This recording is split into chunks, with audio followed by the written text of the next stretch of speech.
मुख्यमंत्री हेमंत सोरेन ने राज्य के सभी मंत्रियों के साथ वेबिनार के जरिए राज्य में कोरोना संक्रमण की अद्यतन स्थिति तथा रोकथाम एवं नियंत्रण से संबंधित तैयारियों को लेकर विचार विमर्श किया। देखिए किसने क्या कहा। ग्रामीण विकास विभाग आलमगीर आलम ने ग्रामीण क्षेत्रों में लगने वाले भीड़ पर अंकुश लगाने का सुझाव दिया। उन्होंने स्वास्थ्य सुरक्षा सप्ताह को 1 सप्ताह बढ़ाए जाने का सुझाव दिया। उन्होंने आंगनबाड़ी केंद्रों में उपचार के जरूरी संसाधन उपलब्ध कराए जाने की बात कही। योजना सह वित्त मंत्री रामेश्वर उरांव ने कहा कि शहरी क्षेत्रों में अच्छे कार्य हुए हैं, ग्रामीण क्षेत्रों में अभी भी मुस्तैदी से कार्य किए जाने की आवश्यकता है। सरकार के प्रति लोगों का विश्वास बढ़ रहा है। उन्होंने ग्रामीण क्षेत्रों में शादी विवाह में होने वाले भीड़ पर चिंता व्यक्त की। ग्रामीण क्षेत्रों में वैक्सीनेशन पर टारगेट फिक्स किए जाने तथा राज्य में फिजियोथेरेपी चिकित्सा की व्यवस्था कराए जाने की बात कही। श्रम नियोजन मंत्री सत्यानंद भोक्ता ने कहा कि चतरा जिले में स्थिति नियंत्रण में है। जिला प्रशासन द्वारा बेहतर कार्य किया जा रहा है। जिले में डॉक्टर तथा मेडिकल स्टाफ बढ़ाए जाने की जरूरत है। मंत्री ने मुख्यमंत्री के कार्यों की सराहना की। कल्याण मंत्री चंपाई सोरेन ने कहा कि जिले में कोरोना की वजह से हुई अफरा तफरी के माहौल से निजात मिली है। आदित्यपुर तथा जमशेदपुर जैसी शहरी क्षेत्रों में संक्रमितों की संख्या में भारी कमी आई है। उन्होंने स्वास्थ्य सुरक्षा सप्ताह को और आगे बढ़ाने पर सहमति जताई। संभावित कोरोना संक्रमण को लेकर कल्याण विभाग के सभी अस्पतालों को बेहतर तरीके से संचालित किए जाने की बात कही। महिला बाल विकास मंत्री जोबा मांझी ने राज्य सरकार एवं जिला प्रशासन के द्वारा किए जा रहे कार्यों को सराहा। मंत्री ने कहा कि 18 वर्ष से ऊपर वाले लोगों के वैक्सीनेशन कार्य में तेजी लाने की जरूरत है तथा नेटवर्क नहीं रहने के कारण रजिस्ट्रेशन नहीं हो पा रहा है, इस पर विचार करने की जरूरत है। स्वास्थ्य मंत्री बन्ना गुप्ता ने मुख्यमंत्री के नेतृत्व में हो रहे कार्यों की सराहना की।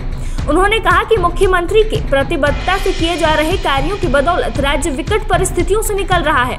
उन्होंने कहा कि ई पास की जटिलताओं को थोड़ा सरल करने की आवश्यकता है। स्वास्थ्य सुरक्षा सप्ताह के बढ़ाए जाने पर उन्होंने सहमति जताई।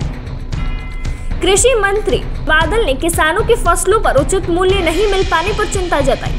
25 से 28 मई तक पूर्ण लॉकडाउन किए जाने पर विचार करने की बात कही। उन्होंने मुख्यमंत्री से खाद तथा बीज वितरण में कार्यरत वैसे लोग जो अभी कोरोना संक्रमण की ड्यूटी में लगे हैं, उन्हें मुक्त किए जाने पर विचार किए जाने की बात की। पेयजल एवं स्वच्छता मंत्री मिथिलेश कुमार ठाकुर ने सीमित संसाधनों के बेहतर उपयोग के लिए राज्य सरकार को सराहा। उन्होंने स्वास्थ्य सुरक्षा सप्ताह को 1 सप्ताह बढ़ाए जाने को लेकर सहमति जताई।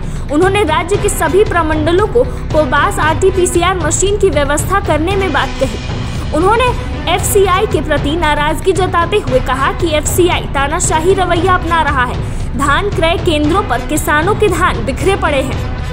अल्पसंख्यक कल्याण मंत्री हफीजुल अंसारी ने कहा कि मनरेगा के तहत कुआं खुदाई का भुगतान जल्द करने की दिशा में कार्रवाई करने की जरूरत है। उन्होंने हजारीबाग में हुए सिलेंडर चोरी मामले में एक विशेष समुदाय को टारगेट किए जाने की बात कही तथा राज्य सरकार से इस पर संज्ञान लेने की बात भी कही।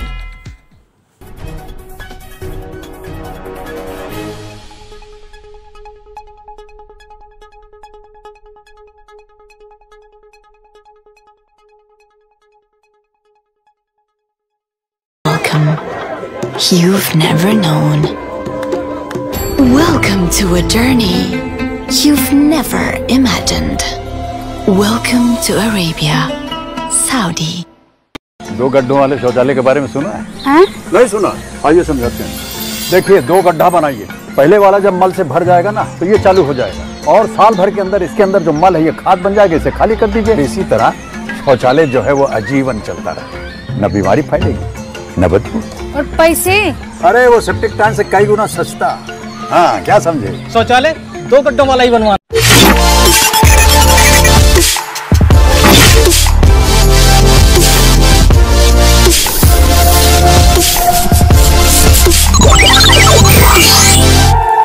Thank you.